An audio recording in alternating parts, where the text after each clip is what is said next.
প্রিয় সুধীজন, আসসালামু আলাইকুম। আমি কনক চাপা। আমি একজন শুধু শিল্পী না, আমি প্রকৃতি প্রেমী। আমি গাছ খুব পছন্দ করি এবং আরো বেশি পছন্দ করি যখন আমার আসলে বলতে খুব লজ্জা হয়, কিন্তু যখন আমি মানে মনে পড়ে আমার যে আমার নামে একটা গাছের একটা চত্বর আছে।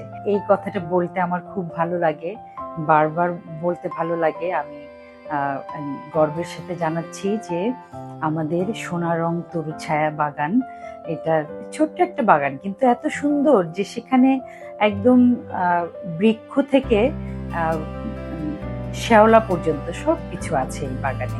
এবং সেই বাগানটা এত সুন্দর, মুন্সিগঞ্জে আমাদের কাজী হাসান ভাই সেটা সেই বাগানটার মালিক, এবং আমরা মনে করি আমরা সবাই সেই বাগানের অংশীদার। এই যে কনকচাপা চত্বর, কনকচাপা চত্বরে কিন্তু কনকচাপা ফুল গাছ লাগানো নেই, সেখানে খুব সুন্দর একটা বাগান বিন্যাস আছে। সামনে 18 তারিখে সেটার 4 বছর পূর্তি হতে যাচ্ছে। তো সেই জন্য আমি আমার অন্তরের অন্তঃস্থল থেকে এই সোনারং তরুছায়া বাগানের জন্য অনেক অনেক ভালোবাসা জানাই। এবং আমি সেখানে একবার গিয়েছিলাম এবং আমার খুব বারবার মানে যেতে ইচ্ছে করে, বিশেষ করে বৃষ্টিময় দুপুরে, বৃষ্টিময় সকালে, একটা বর্ষা স্নাত বিকেলে আমার খুব যেতে ইচ্ছে করে, কিন্তু কাজের জন্য আসলে যাওয়া কঠিন হয়ে যায়। যাই হোক, তারপরেও ইনশাল্লাহ কখনো না কখনো আবারও সোনারং তরুছায়ায় যাব আমার একদল বাচ্চাকে নিয়ে।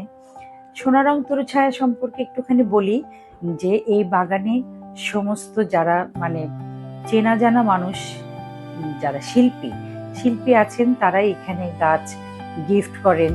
সেই গাছগুলোই আমাদের হাসান ভাই সেখানে তার বাগানে প্রতিস্থাপন করেন, সেখানে ফুলে ফলে ছেয়ে যায়।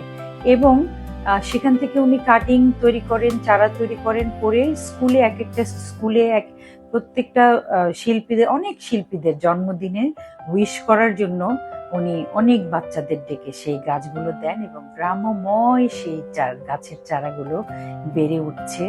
তো এইভাবে উনি আসলে পরিবেশের উপর বিশাল অবদান রাখছেন, যে অবদানের জন্য প্রথম আলো তার অনেক বড় ইন্টারভিউ করেছে।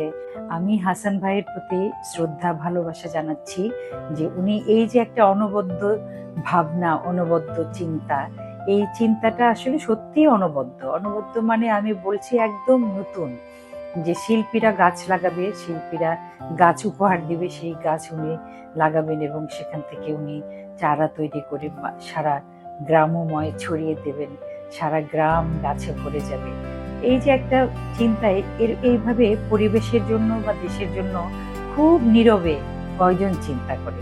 হাসান ভাইকে আবারও শুভেচ্ছা জানাচ্ছি, এবং আবারও শুভেচ্ছা জানাচ্ছি প্রিয় বাগান সোনারং তরুছায়াকে।